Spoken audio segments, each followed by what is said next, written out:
dossier société.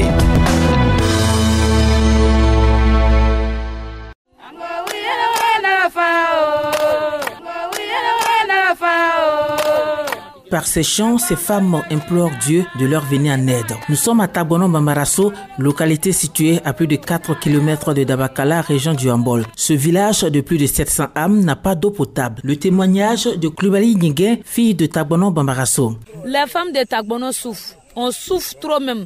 Les femmes ou les garçons souffrent. Puisque c'est les femmes qui cherchent l'eau et puis les garçons se lavent. C'est les femmes qui préparent, les garçons mangent. Mais si les femmes n'ont pas gagné, comment les garçons ils vont faire pour se rendre propre? Quand le maman arrive là, on prend torche. À 4h du matin, tu te lèves pour chercher l'eau. Sinon, tu ne vas pas gagner l'eau. On n'a pas beaucoup d'enfants. En ce moment où moi-même, je suis là, si tu rentres dans ma maison, il n'y a pas l'eau dans Canary. Puisqu'il n'y a pas l'eau.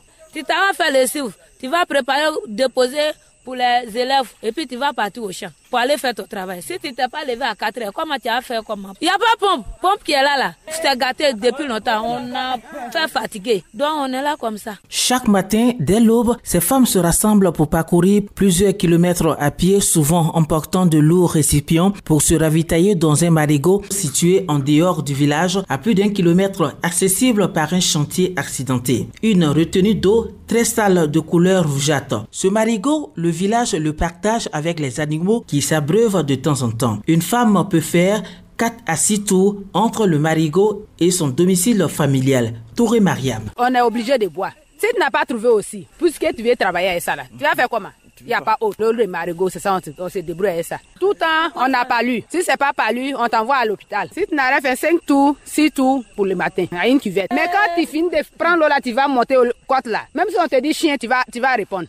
Puisque tu es fatigué. Si on te dit chien, bonjour, tu vas répondre. Parce que tu es trop fatigué. Avant d'arriver à la maison, même toi-même, pour respirer, là, même, c'est problème. Les femmes de Tagbono, on demande quelqu'un qui peut nous aider. Le transport de l'eau qui peut durer plusieurs heures entraîne une fatigue accumulée. De nombreuses femmes souffrent de douleurs dorsales et de problèmes de santé liés à ce travail pénible. De plus, l'eau qu'elles parviennent à collecter est souvent contaminée, ce qui expose les familles à des risques sanitaires. Elles n'ont pas assez de temps pour s'occuper de leurs enfants ou se consacrer à une activité génératrice de revenus. Une situation qui engendre les querelles dans les foyers. Au moment quand on dit à 4h, 3h, c'est ça, les garçons commencent à travailler. Toi, tu te lèves, tu cherches l'eau. Le garçon va travailler comment? Tu as oublié d'aller chercher l'eau. Si on a eu l'eau là, on va devenir propre. On est sales, les femmes de Tagbono, ils sont sales, les garçons. Tu vois pas nos maris, on n'a pas l'eau. Comment tu peux laver ton mari? Si nos maris sont bobos, hein, ça prend de l'eau. Donc vous voyez que vous êtes venus, vous n'avez pas trouvé beaucoup d'hommes là. C'est pas comme on n'a pas attendu, on a attendu. Mais il y a beaucoup d'hommes qui sont allés chercher de l'eau. Si tu n'as pas cherché là, toi, il est quel est? Tu vas venir préparer pour les enfants qui sont à l'école, tu vas aller au champ le soir, si tu viens, tu vas préparer. Donc tu es obligé d'aller chercher l'eau. Tu me vois comme ça, je suis là. Hein. Si tu me si quand il boit l'eau pour se laver avec notre mari là, si tu nous vois là, parce que c'est pas nous. Mais c'est à cause de l'eau là, problème de l'eau là. On ne gagne pas l'eau propre pour se laver. Mais ça, comment on va faire pour se rendre propre? La situation peine aussi les hommes du village. À l'aide de motos 2 roues, certains vont au marigot remplir des bidons qu'ils acheminent au domicile familial. C'est le cas de Koulibaly Amadou.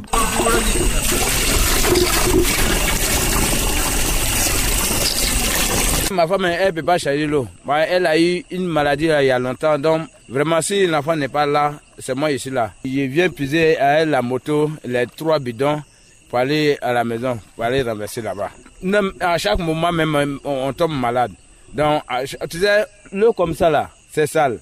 Tu bois. Tu sais, quand ça descend dans ton ventre là, c'est comment? C'est sale dedans. Toi, tu ne vas pas dans ton ventre. Donc, vraiment, ça nous fatigue. Donc, on demande l'État pour pouvoir nous aider à pour des pompes ou bien châteaux. Un cri de cœur que Cissé Mamadou partage. Le retenu d'eau a été créé depuis 1978. 1978, le jour jusqu'au jour d'aujourd'hui, vraiment on est en train de se débrouiller avec cette eau-là. Pendant un moment, ça finit même. On ne trouve même pas de l'eau ici. On va jusqu'en ville même pour aller payer l'eau là-bas pour venir utiliser ça ici. Ah mais d'ici Dabakala 3 km aller-retour, même si tu as moto, 4 km, si tu as moto, bon tu sais à peu près 2 ou 3 voyages comme ça, ça souffre.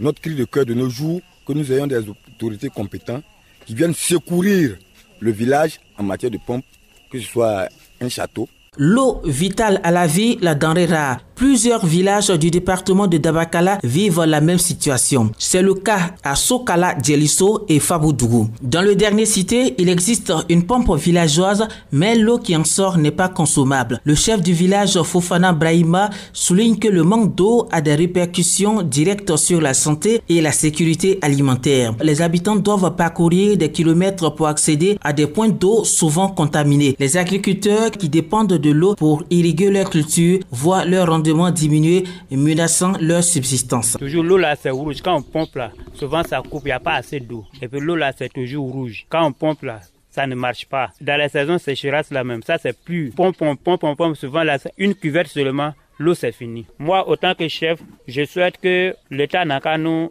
voir pour enlever une nouvelle pompe, nous donner de l'eau propre, de l'eau potable, ce qui est propre, pour qu'on soit toujours en bonne santé. Si on a une nouvelle forage même, ça nous arrange. Parce que le village se développe. La région souffre d'un climat tropical avec des périodes de sécheresse prolongées. Les rivières et les sources qui alimentaient autrefois la communauté se sont asséchées. Les pluies, bien que saisonnières, ne suffisent plus à reconstituer les réserves d'eau. La question est au cœur des préoccupations du conseil régional du Hambol. C'est l'assurance donnée par le conseiller régional Bazoumana Djondé Samuel Ouattara. Le conseil régional s'est imprégné de la situation depuis un certain moment. Et la problématique de l'eau, c'est une priorité pour le gouvernement de Côte d'Ivoire. Depuis que le président Alassane Ouattara a pris le pouvoir, la question de l'eau à Dabakala est traitée. Vous verrez depuis le Nzi jusqu'à Dabakala, vous voyez des machines qui travaillent. Et en route, vous verrez jusqu'à 3 châteaux qui sont construits. Celui de Dabakala est pratiquement fini. Donc, dans quelques temps, ça sera l'ouverture de ces châteaux. Et la problématique de l'eau sera, au niveau de Dabakala, sera du passé. Il y a certainement des particularités, comme les villages que vous nous avez cités. Tabono Bamarasso, Sokala Djelisso et Faboudougou. C'est des villages qui sont peut-être excentrés par rapport à Dabakala. Mais le conseil envisage faire des forages. Mais en attendant, les populations, nous, au niveau du conseil régional, nous leur disons que ce sont nos mamans, nous sommes avec elles, nous leur disons que nous les écoutons et que nous avons compris la question et nous allons traiter la question. Le manque d'eau dans ces villages n'est plus qu'un simple problème d'approvisionnement. C'est un défi qui affecte la santé, l'éducation et l'autonomie des femmes. Agir pour améliorer l'accès à l'eau potable et soutenir les femmes dans leur lutte est essentiel pour un avenir meilleur.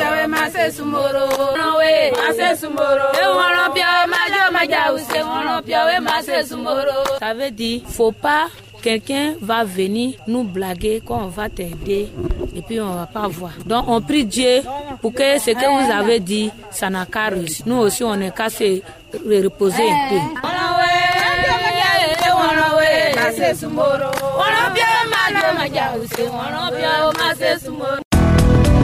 Le dossier société.